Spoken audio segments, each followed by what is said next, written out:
Welcome to the Amazon Legends podcast, where we have real stories about making it big on Amazon. Our guests are CEOs of large companies and entrepreneurs who became powerful sellers, also experts specializing in helping sellers, and both former and current Amazon employees who will give us an insight from behind the scenes. Here's your host, Nick Urison. Welcome to another episode of Amazon Legends. My guest today is an author, speaker, and the host of Training Unleashed podcast. He is currently the co-founder and board member of the Empowery e-commerce cooperative. You're going to hear something very new. I've never heard this kind of stuff before, but it's crazy. It's so good for sellers. When he's not working, he's avid skier. And with that, everybody, meet my guest, Evan Hackel. Welcome to the show, Evan. Great to be here, Nick. Thank you. Thank you for having me. Oh, I can't wait to hear about the organization. But before that, tell me, when you and I discussed, you had a formula for hypergrowth. What is that formula?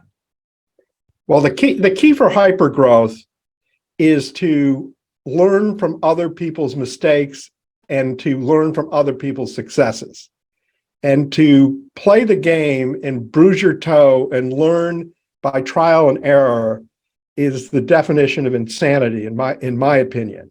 So the key is to find people that are successful and figure out what they're doing, not just what made them successful, but what mistakes did they make, and learn. And then you're going to put yourself in a position to hypergrow, because the key to hypergrowth is not just to improve sales, but it's also to improve profitability and to do it intelligently. And that's what a co-op is all about.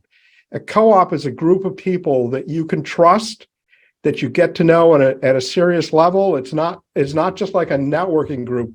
Literally, when you're part of a co-op, you're one of the owners, and the other people in the co-op are fellow owners. And the candidness, the opportunity to learn from each other, to get best practices, speeds up growth in an amazing way.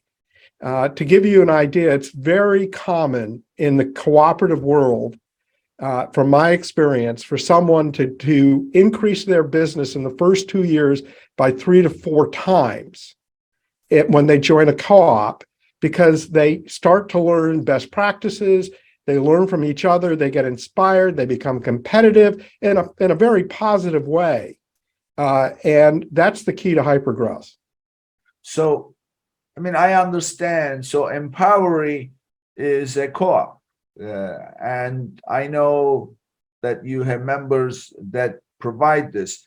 But for people, it's not, they cannot always find a co-op to join. I'm sure they can reach out to you.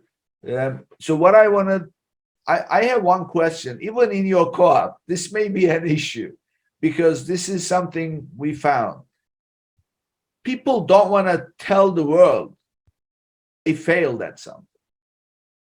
It's a somewhat of a confidential issue for them. For some people, it's a pride issue. For some people, it's ego. So, and everybody has ego. So what you are talking about is really have some kind of a support group around you. So that way you can go to them when you are spinning your wheels, or even before you do anything, study what others have done. That's what you are talking about, right? Yeah, and let me tell you something. I've had huge success in my life. I've managed a $5 billion business. I bought a bankrupt $700 million business, turned into a $2 billion business. I've started over 20 businesses. I've had exit strategies with over $100 million exits. And I have failed tons in my life, okay? And I'm happy to share the times that I've failed and the lessons that I have learned, because you can't succeed in life without failure. And I embrace it. It's part, I have a statement, Nick, and this is an honest, truthful statement. I hope my biggest failure is yet to come. Because if my biggest failure is not yet to come, I have stopped trying.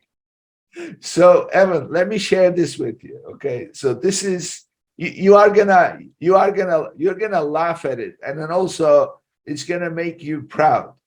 I'm an immigrant, so I wasn't born in this country. So I came to this country with a vision to start a business. So it's not like, I was running away from something. I was looking for asylum. None of those things. I already had a very successful business, and we had a U.S. operation going for a .com startup outside the U.S.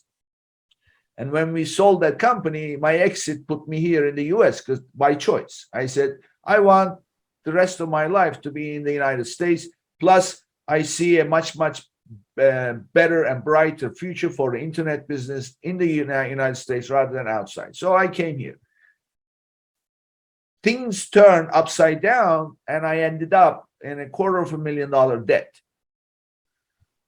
So I have no friends, no nothing. And I joined the Rotary International Club, which is all about service. I made very good friendships. And there was one gentleman there who was a lecturer, was a doctor, and was all about spinal stuff. And we were talking one day, such a great gentleman. And we were talking about problems and things that will get in the way. And in service business, without any money, there's always obstacles, there's always failures. So I kept bringing up these things that may cause a project to fail. And this is the moral of the story. He turned to me and he said, Nick, in America, we don't have obstacles. If we see something in front of us, we try to find a way to get over it, under it, around it. Either way, we get ahead of it. So obstacles don't matter. You just have to figure out how to deal with it. So therefore, I don't see obstacles in general. When something happens, I see it as a test for myself to see how it is that I can deal with it. So I totally hear. At the same time, there is another thing. It's easy for people who are successful but failed in the past to say I failed. But rather than those who are failing at the time that they are failing, they don't want to say it to anybody, right? I mean, that's the issue. Life and humility is an important, having humility in your life is an important trait. The time you need help and support the most is when something is failing. But I concur with you. People don't want to raise their hand and say, hey, I'm a failure. But people do want to raise their hand and say, I need support. I could use help. I love what you talked about with the Rotary Club, because a Rotary Club is a group of people that are working together, helping and supporting each other, but in very different businesses. Right. So in a Rotary Club, you can have a realtor, a banker, a car dealership owner, everything. In a cooperative, you have a group like a Rotary, you have a mastermind, you have people that can help, but they're in a very similar business. And in the case of Empowery, they're either Amazon sellers primarily, or it's really they're selling on the internet because they're looking to diversify their business. So you're talking to people that are doing very similar things to you. And it really takes things to the next level, because there's a difference between going to a conference, and I've been to many conferences. I love going to conferences, meet great people.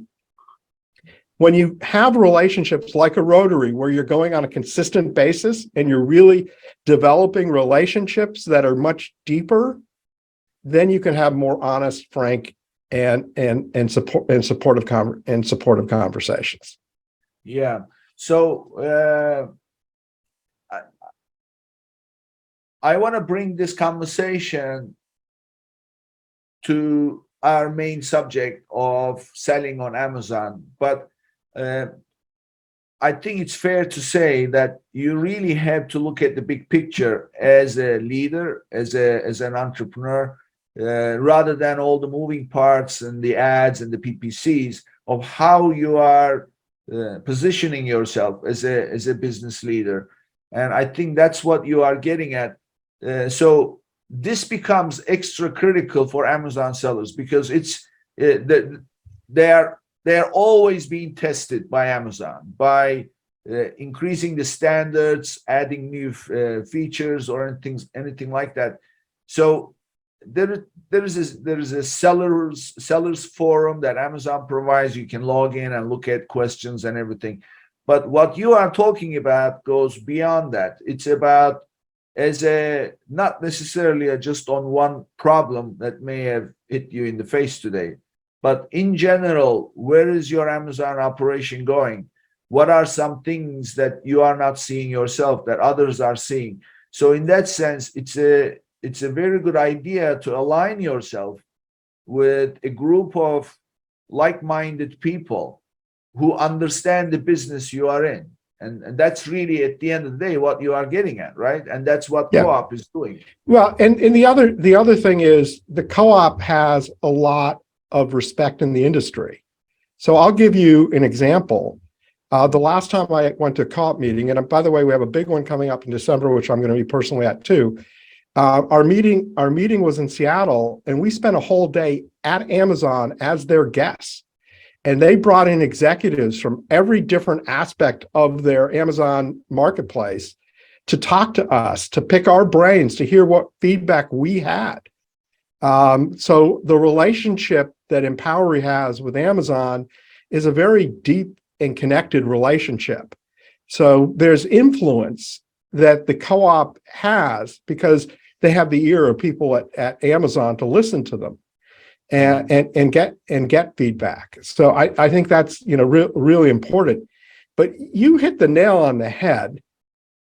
Amazon is a really well-run business because it is constantly evolving and it's never sitting back and saying the status quo is acceptable. I'm going to stay at the status quo.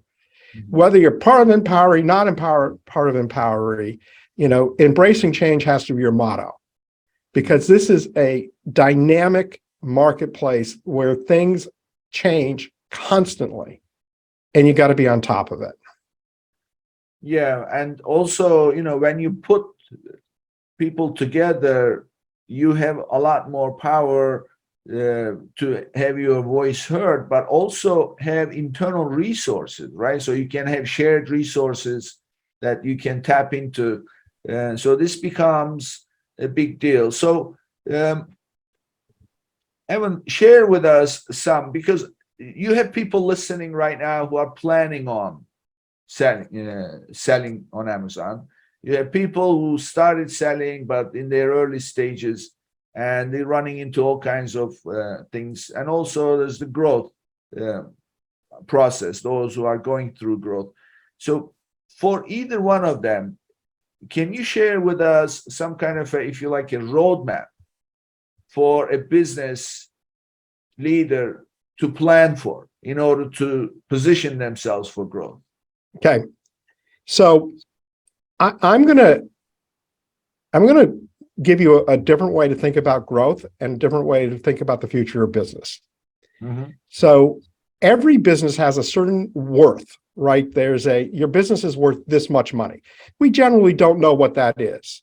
But if you look at what people will pay for a business, that tells you what the keys are to successful business. So if you're an Amazon seller and you're focused in selling one product and you do an amazing job and you got great volume, your business is going to be discounted. It's going to be discounted because you're selling one product, and you're selling one product. It's easy for someone else to come in, knock you off, and your business overnight can fall. So if I was looking to buy a business, I wouldn't want to buy a business with one product on Amazon. Now, I know no one has one product on Amazon, but I'm making an illustration. So the key for improving the value of your company, which is something to me, and if you ever read the E-Myth by Gerber, Michael Gerber. Oh Yeah, yeah. Michael Gerther. It's a great book, and I've been fortunate enough to be trained and certified in their program. Wow. He says that you should run your business as if you were going to sell it, and I firmly believe that to be the case. And in fact, I just sold a company, one of my companies recently, and someone said, "Evan, when did you decide to sell your company?" I said, "The day I bought it." Yes, that's it's always setting up that goal in mind. So, what do investors look for? Well, they're looking for diversity.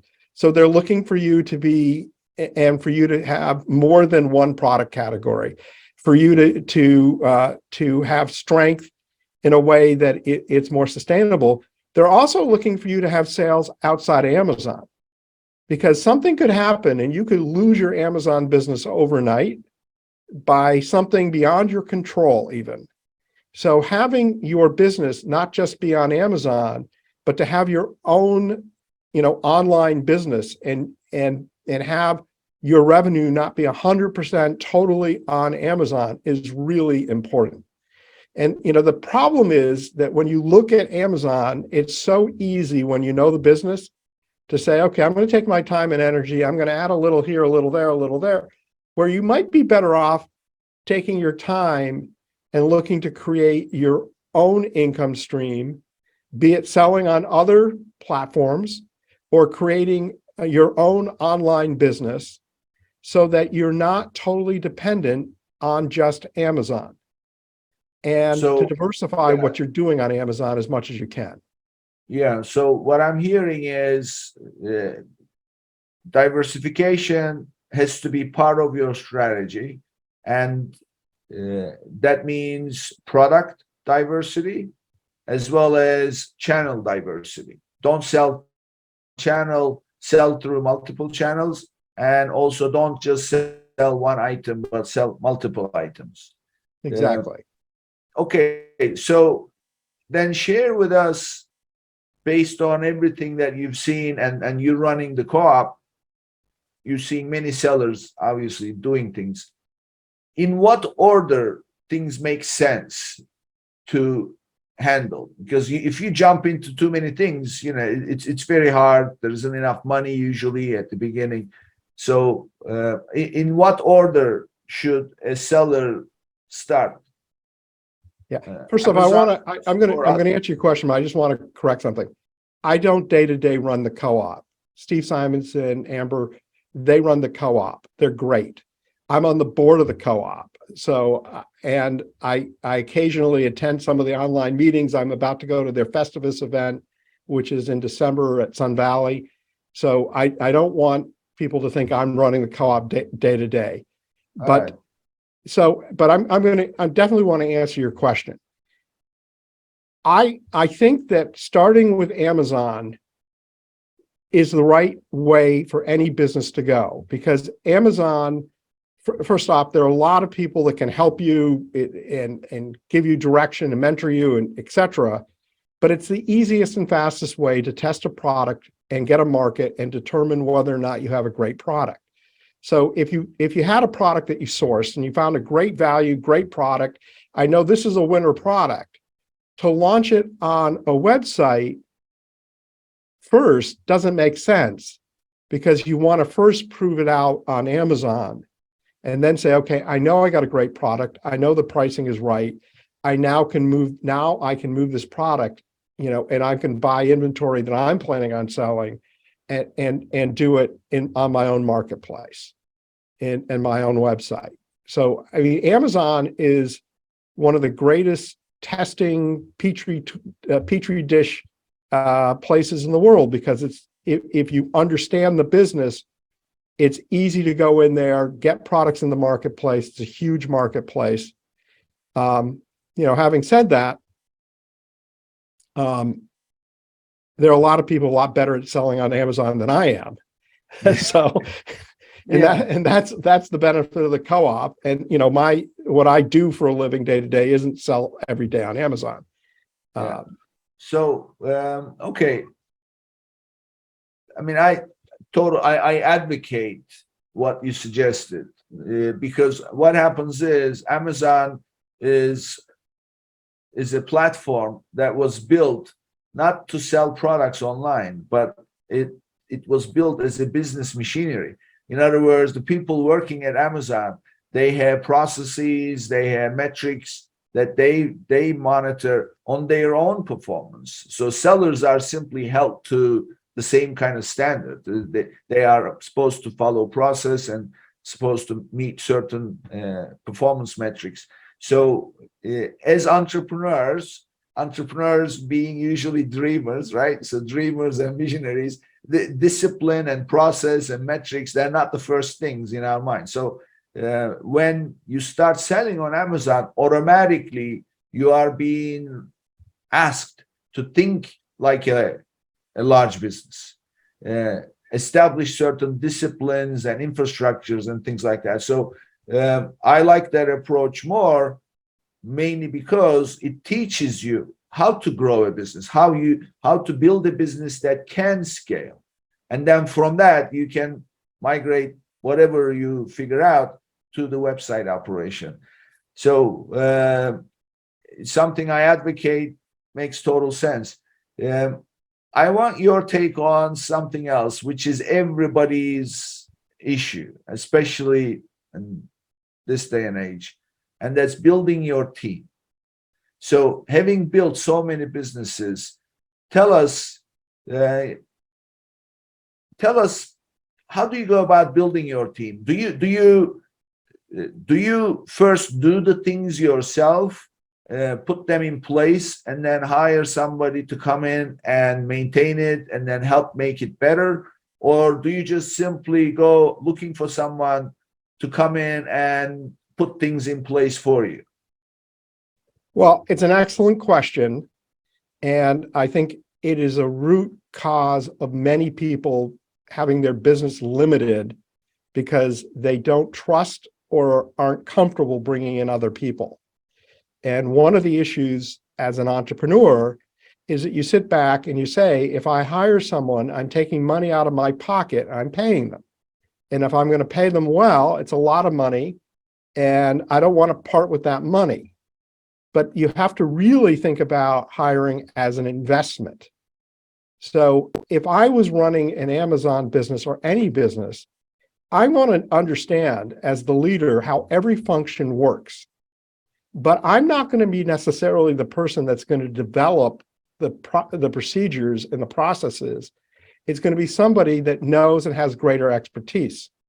So you want to look at your first hire as someone who's complementary to you.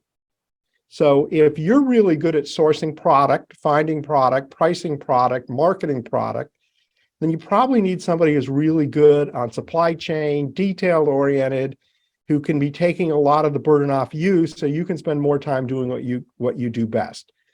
When you're looking at a team, you always want every player on the team to be focusing on the skill set that they are best suited at. So a lot of times people sit back and they look and they say, well, you know, I got a weakness here, or this person has a weakness here, and I need to fix the weakness. And I'm going to just tell everyone right now, fixing weaknesses doesn't really work. You need to hire people who have personalities and skill sets that match what you need them to do at the job. Because having someone spend time doing something that they aren't good at, don't enjoy, is not a great recipe. And a lot of times when I'm chatting with Amazon entrepreneurs, they're running very good sized businesses and they are running themselves ragged. Mm-hmm. And in part because they're addicted to the money and they aren't sitting back and saying, if I invest, I can make more. Mm-hmm. So it's important to invest and build a staff and build a team, which, by the way, adds value to your company. Because one of the things when someone looks to buy your company is, can this company run without you? Mm-hmm. If the answer is no, this company cannot run without you, it doesn't have a lot of value. Exactly. So I have a question on the person. You said something very significant. You said personalities and skill sets. So it is quite possible sometimes they have the skill set, but not the personality. So which one comes first? So I'm going to tell you how I hire people. Okay. The number one thing that I look to hire a person is their attitude. Do they have a positive attitude? Because I don't want to be around a negative person. I don't care how good they are. It is toxic to an organization to have a negative person. I want somebody that's not like I'm goofy happy, but somebody that's going to bring positivity and energy to the group. That is by far my most important attribute. The next attribute I have, are they a learner? Do they desire to learn? So I'm going to take a moment and compliment your listeners. All your listeners are learners. They're spending their time to learn, right? So I love asking people, what have you done to learn more about what you do? What kind of books do you read? What courses do you, what seminar? I want to see that a person is committed to growth of themselves. That is incredibly important. And the third thing is, do they have the capabilities to do the job necessary? But if they are not positive, if they are not a committed learner, I don't care how well they do the job. Those are the two hurdles that they have to get past to get to determining whether or not they can do the job. Because if they can do the job unbelievably well, but they have a toxic personality and they don't like learning, it just means that they're going to just hunker down and do what they've always done. They're not going to be open to new ideas. They're not going to be open to suggestions. No one's going to like to work with them, and it's going to make your life miserable. This reminds me of something I read. It was an article about hiring and firing, and it had three things as the principles of approaching the subject, of how to hire somebody.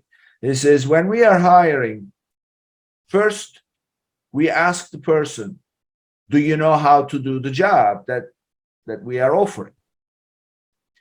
Do you have the skills? The second is, do you have the experience? Have you done anything similar to this job? Actually, it's four things, not three. The third one is, can you do the job that we are offering? And if the answer is yes to all three, you hire the person. But usually it's the fourth one that you must ask. And that is the reason you end up firing the person who said yes to all three truthfully. And the fourth question is, will you do the job that I'm hiring for?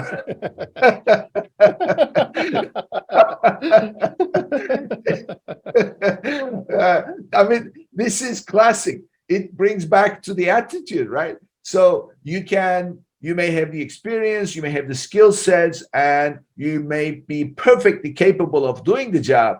But you know what? You may lose interest. It may not excite you as much or anything like that. Then what happens? You hire them. You say, "Oh, great! We met this guy. He knows everything." And the next thing is, 2 weeks into the job, he's starting to contaminate the environment. Yeah. No doubt about it.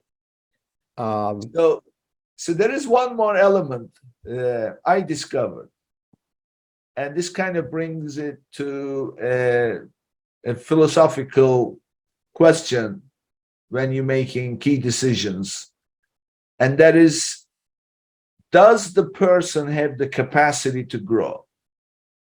Because you can have someone who knows how to do a particular job. I give you this example.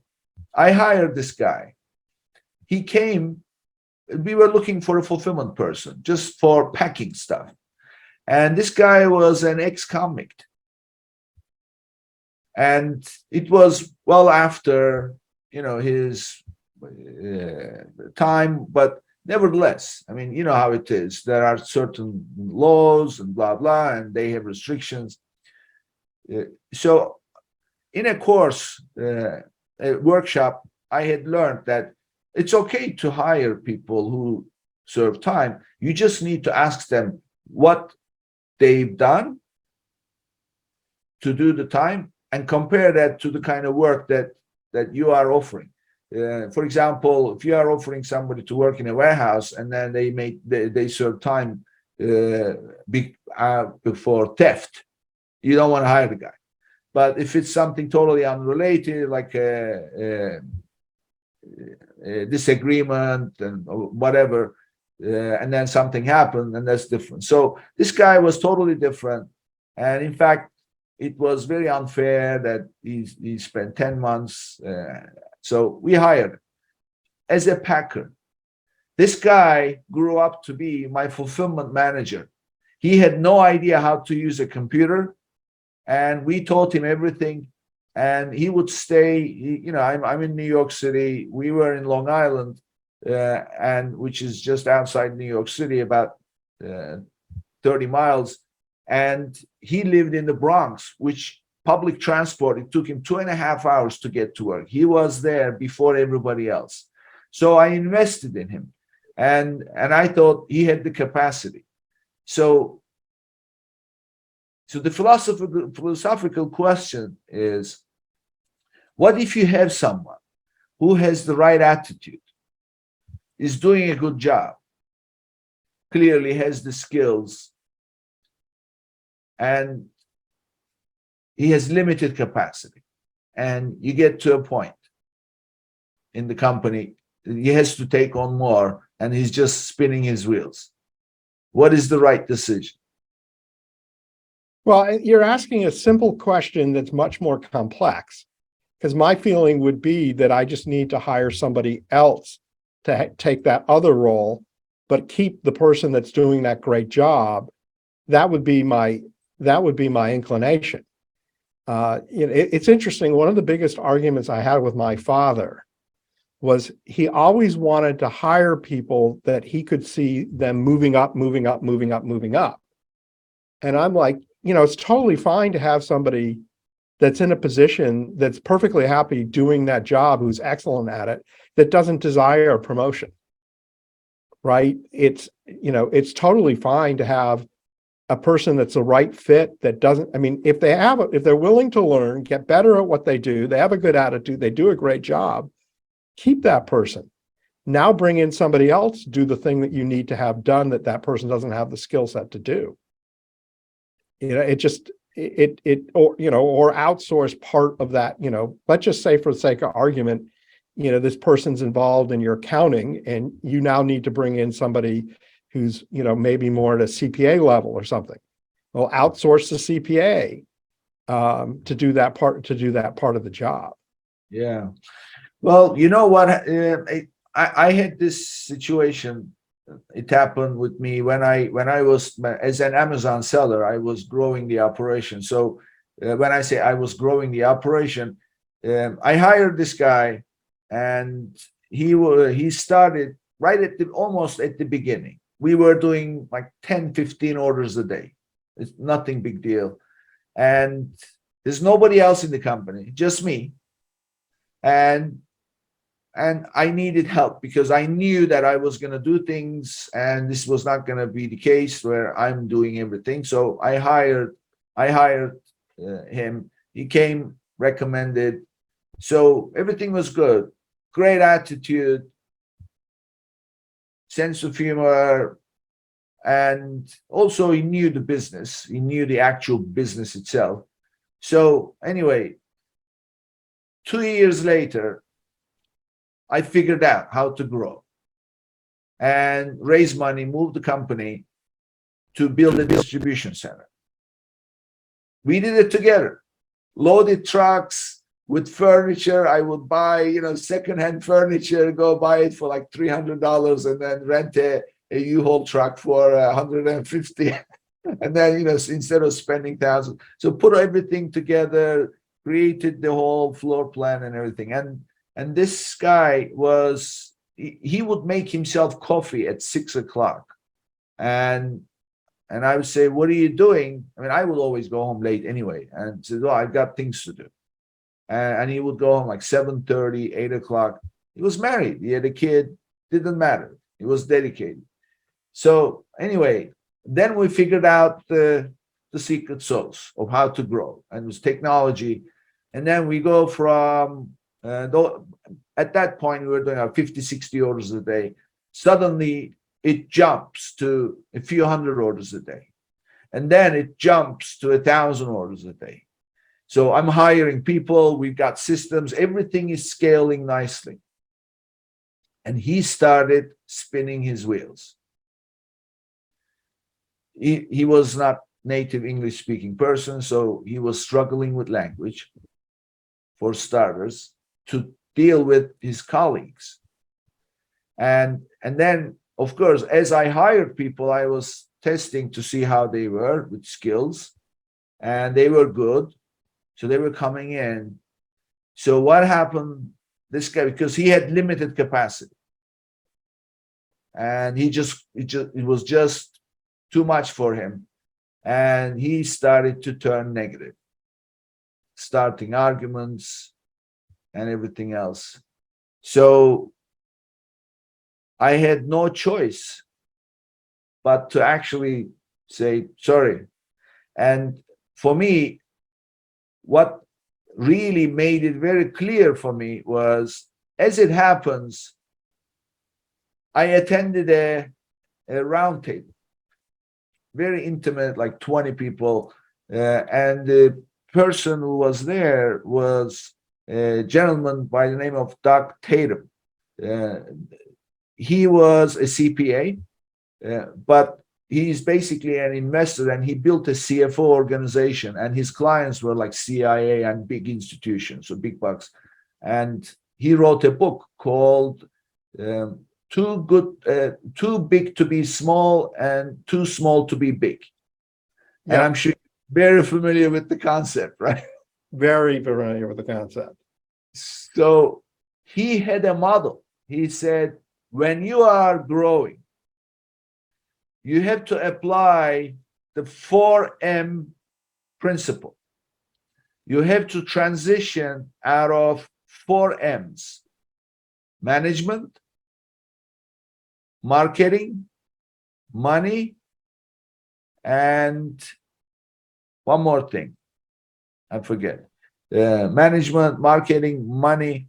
But what's relevant here is management. He said, what happens is, when you start a business, you will have a vision and you will attract people because of your vision. You'll attract them because of your personality, and they'll stick with you. They'll help you grow the company. They'll get to a point you'll work shoulder to shoulder. Now, make no mistake, they are there with you for one reason and one reason only, and that's out of their loyalty for you. Oh, the fourth M is model. What is your business model? Yeah. So he says, but when you are ready to grow, now you need people for performance, and loyalty does not pay. So therefore, you have to cut them off. You have no choice. So Nick, let me just say this, because I think this is a very important thing. If you have an employee that was positive, things have changed in the business and they have now become negative, you're not doing them a favor by having them stay in the business. You're actually hurting them because they're not enjoying their job. They're a naturally happy person who is intensely unhappy. I can't tell you how many times I have felt the pinch of guilt to let somebody go, and then to find that they find another job that they enjoy so much better. And, you know, you have an obligation to the company. You have an obligation to other employees to have the right people in the right job.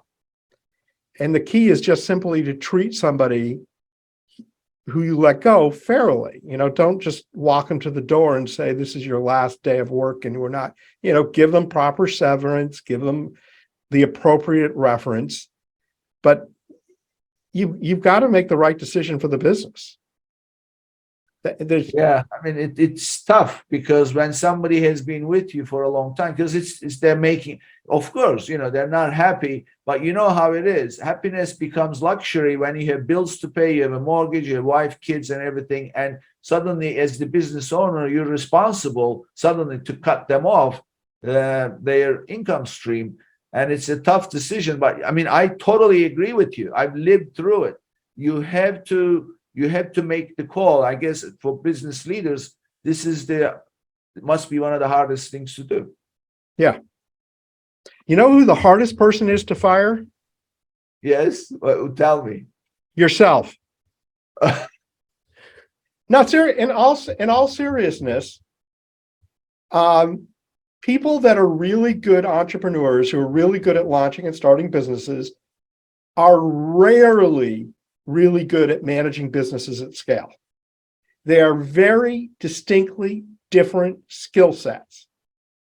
And there becomes a time, if you own a business, that you probably need to maybe not fire yourself literally, but hire a chief operating officer who's literally going to run the business day to day, run it professionally, so that you can focus on the things you do really well, because your skill set isn't running a business at scale. Your skill set is innovation. It's buying product. It's learning, and you should be doing as the owner what you're best at. And there are times when you need to fire yourself from certain tasks and things of that nature, because either you're not as good as someone else could be, or you don't have the time to do it right, and people hold on. Yeah, and also egos play into it, don't they? I mean, people don't they want to be the only one calling the shots and things like that. I mean, I myself try everything I do. First of all, I don't like to do the same thing over and over, repetitious tasks. They bore me. I like to create things. So when I'm creating something, whether it's a system or a process or whatever, I create it so that I never have to touch it myself, and somebody else has to do it. So I write instructions, but it's a hard thing. But I mean, you said something so important. You want to hire yourself because you don't want to be doing those things, because you have to focus on what you do best, and really at the end of the day, the business leader is there to make decisions, not necessarily do the work, right? You have to put yourself in that kind of a position, but you need people around you. So how do you get around the difficulties? Let's say that you've got work to do. Like I see with sellers all the time. Yeah, they have to do this. Things have to be done, but they don't have the cash flow to hire people. And at the same time, business is growing. So give us your take on how to deal with that kind of situation. Well, I've never read the book, but I'm now very tempted, because I do believe in this issue of too small to be big and too big to be small. And that there are times where companies have to make investments that in the short term will reduce their profitability, but in the long term will increase their profitability, at an amazing level. So making that step back to go forward is one of the most difficult decisions a business person can make. The question you have to ask yourself is, what kind of business do you want to have? Some people want to be solopreneurs or smallpreneurs, and for them, having a business with themselves and one other person, all they want to run a big business. But if your goal is to be bigger, if your vision is to go from 1 million to 2 million to 10, 20, 30, 100, then you have to have a different point of view, and you have to be willing to make the investment. Now, the bigger question is, what if you don't have the capital? Right. And, this is the thing I'm going to say, and this is going to shock people a little bit. But it's a lot of times better to slow your growth, bank your capital, and slow your growth not by pulling back products, but by raising price.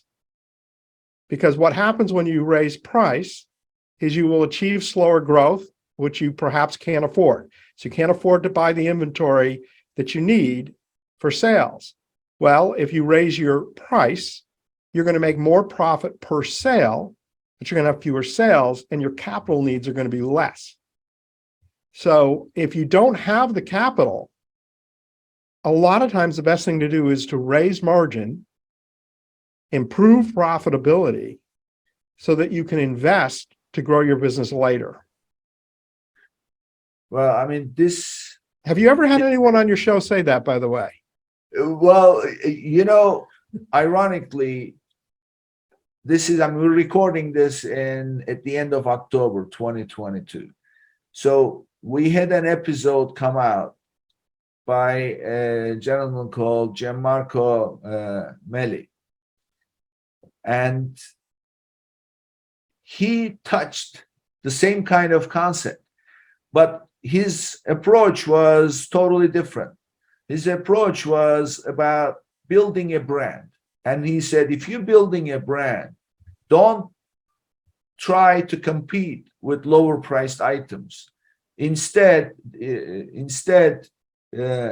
establish yourself as a premium brand and don't be afraid to have higher prices. So that was his approach. He says, this will give you a much better margin. So he was coming from the point of brand value. You are actually coming from the point of a much, much more practical aspect of growing a business, and that's funding it, right? Yes. So if you, and also, I mean, think about this. Well, everybody listening, I mean, we all need money all the time. Everybody needs money. And the more money you make, the more money you need. So this never changes. So whoever is going to give you money as an investor or as a lender, they're going to look at your numbers. So if you have a net margin of 8% versus 18%, first of all, it's going to be much easier to get the funding. Second, you are probably going to qualify for much, much more money. And third, you're going to have more cash in the bank doing it anyway, right? So, oh, yeah. It's a no-brainer. Yeah. No, if you do an analysis, a price sensitivity analysis, and you look at different margins, you'd be shocked to see how much more money you can make with a 30 or 40% drop in sales with a higher margin. Now, to the person you mentioned, having a luxury, you have to choose your product strategy. Is it a luxury product? Is it a mainstream product? Is it a high volume, high velocity? You have to look at what you have, but that's a really separate question than, what do you do if cash is tight? And, how do you handle that bump in the business?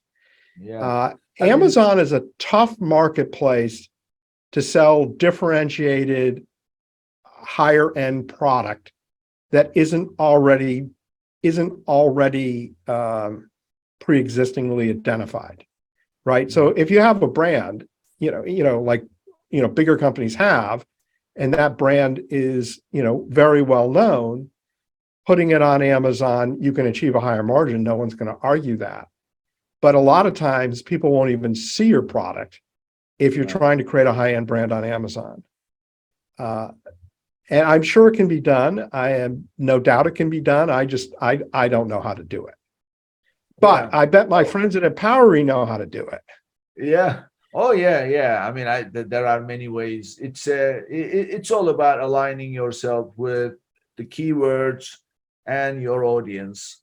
And because your audience uses certain keywords, and then once you do that, then you can differentiate yourself by offering a greater value. We had a gentleman on the show. He actually spent 30 years in Russia, and his wife is Russian, and he had just returned as the conflict started. They said, this is it. They packed up and came back. And he was talking about how to position a company. And one of the points he was making was position yourself as a higher value brand. So I'd say, how can you do that with a title and just a few pictures, and your competition is selling it for a cheaper? He says, well, you can create bundles, and by creating bundles, the individual single item may be more expensive when you compare to the competition. But if you bundle it up as like a 2-pack or 3-pack, or with another item, complementary item, and then offer, now what you are telling the customer is, I'm offering you more value. And at the same time, you are upping your sales. So, and of course, increasing your margin. And so that's just one of the I'll share with you, Nick, a really interesting idea. Yeah. Take the same product, in one product, package it and sell it upscale, and take the same product and another brand and package it as a value item and sell both. Let the customer decide whether they want the luxury brand and the luxury packaging, or they want the more generic price competitive product. So it's the same product, just the packaging is different. And branding. Yeah, I mean, at the end of the day, it's all about position. It's the perceived values, isn't it? That's the phrase. So yeah, it's the perceived value. So yeah, I mean, there are so many tactics, but at the end of the day, you're talking about, don't be afraid to raise your prices, because that will give you a higher value as a business. Yeah. And so let me be clear. What I was saying is, if cash flow becomes tough and you need more capital to grow your business, that is a good indication of a time where you're better off slowing sales by raising price, because that will improve profitability. It will reduce sales, which will reduce capital requirements to allow you to build a buffer of capital to then go back in the marketplace and to grow and to become busier. An issue of pricing and where you price products for a successful business doesn't have a cash issue, is about strategy. And every brand that you have, every product you have, there should be a strategy of what and who you're defining. Just like you said, who are your target customers, what kind of price points would be effective with them, and maximizing and hitting the right price point is critical. But if the right price point on something is $25, but you can't afford to fulfill the orders at $25, and moving the price to $30 enables you to be able to afford to fulfill those orders, at least you're making $5 more on every order. Yeah. And that is about cash flow rather than strategy. And Nick, I know we're going to run out of time. Is it okay for me to plug Empowery for a moment? Absolutely. I was actually just about to move on to that. So that's a good segue. So tell us about Empowery, where you're based, and tell us about Empowery and how people can be part of it. So Empowery is a co-op. It's a virtual company. It was co-founded by Steve Simonson, who many people might know, and myself. If you go to empowery.com, we have a website. There are ways to join the co-op with no cost. And then there are different levels of being part of it. Every month, we have at least 2 virtual events. We have live events. Our big next live event's called Festivus. It's in December on the 7th and 8th in Sun Valley. It's going to be an amazing event, and Steve has authorized me to give a discount code, Winter75. And if you go to the empowery.com website, go to events, go to December 8th, look for Festivus. And by the way, check out the agenda, check out the people who are going to be there. It's going to be amazing. And you're going to build friendships and partnerships for life. And it's an incredible experience to be part of a co-op, because the connection between the members makes the difference. And one of the things I love about Amazon is that there are tons of events you can go to, tons of conferences, tons of ways to learn. But being able to be part of a group where you have peers, that you're literally in business with, because when you're in a co-op, you are an owner, literally an owner. And by the way, people that don't know, there's 60,000 co-ops in the United States, companies that you wouldn't believe are co-ops. Like Nationwide Insurance is a co-op. If you're a policy owner, you're an owner. Land O'Lakes, co-op. Welch's, co-op. Anytime that businesses can get together for a mutual benefit, there's a reason to have a co-op. And if you're part of Empowery, not only do you get the networking, but you get buying power. So lots of services, supports, 3PL, freight, all kinds of companies that offer products in the marketplace where people are buying this technology, that technology. Empowery enables people to buy those cheaper and allows people to earn rebates. So there's a buying benefit, there's a networking benefit, knowledge benefit, and as I said, you can literally join without any out-of-pocket cash. So empowery.com. Yeah, Evan, you left out a few things to me as an out, because this is the organization you found it, you're too close to the subject matter. Okay. I want to give you something to for everybody listening to hear, which is a huge value, and frankly also talks about, speaks to the integrity of the organization. First of all, those who partner with Empowery to provide services or offer services to the co-op members, they have to offer three things. First, they have to offer an exclusive rate for your members. That's a discount. Yeah. So right off the bat, that's a saving. In addition, they have to offer perks. So just offering discount is not enough. They have to offer some kind of a perk, whatever that could be, an extended free trial, some additional supplementary service, or whatever the case may be. They have to offer that. Third, most partners, or I should say, most companies who operate a partnership program offer incentive to the company that is including them in their partnership program. And that incentive basically, it's a referral fee, goes back to the organization.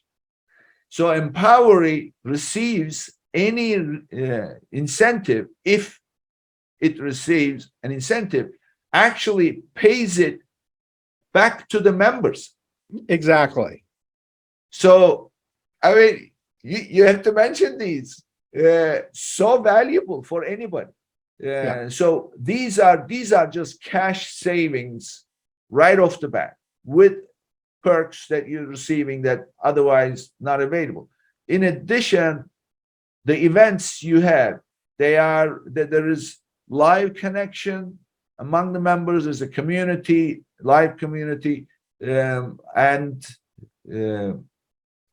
events, webinars, so that members can be up to date. So this is not a place where you just join and then you get listed in a membership directory and then you get invited to an event once a month. That's not the case. It's fairly active. And when I learned about all these, I thought, wow, this is, and it's focused on e-commerce. Yeah. So it's also international. We have lots of members all over the world, which is incredible in terms of learning and knowledge and product focus. So, I mean, when I didn't, first of all, I didn't know about Empowery. I didn't know that there was co-op in e-commerce space. And when I started learning more and then how you operated, I thought, well, I mean, this is a no-brainer. Every Amazon seller, every e-commerce company has to be part of it, because you can't, there's no losing here. You can only be winning. So everybody listening, just join and go to the event. By the way, this Festivus event, is it one of the Seinfeld guys started? Well, it's a play. It's a really fun event. I'll tell you something. The people there are just a joy and just totally fun. Yeah, I can imagine. So give us the contact information again and how people can contact Empowery, and also to you, of course. Sure. Empowery is EMPOWERY, empowery.com. Festivus is December 8th. Winter 75 is the discount code for 75% off, which is fantastic. I can be reached by evanhackelspeaks.com. And if you go there, you can see tremendous amount of content, articles, things like that. If you go to Amazon, I have a book called Engaging Leadership, and a second book called Engaging Leadership Meets the Younger Generation, which is an audio Kindle as well as print. And it's great. Appreciate you having me on the show, Nick.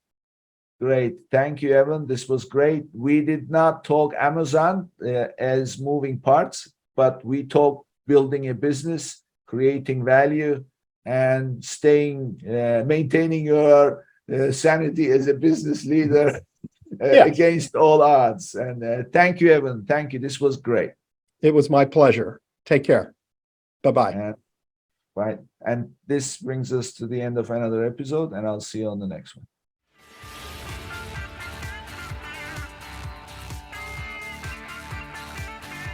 Thank you for tuning in to today's episode. Be sure and subscribe, rate, and review our show. And be sure and share an episode with a friend. And thank you so much for being with us today. We'll see you next week here on Amazon Legends.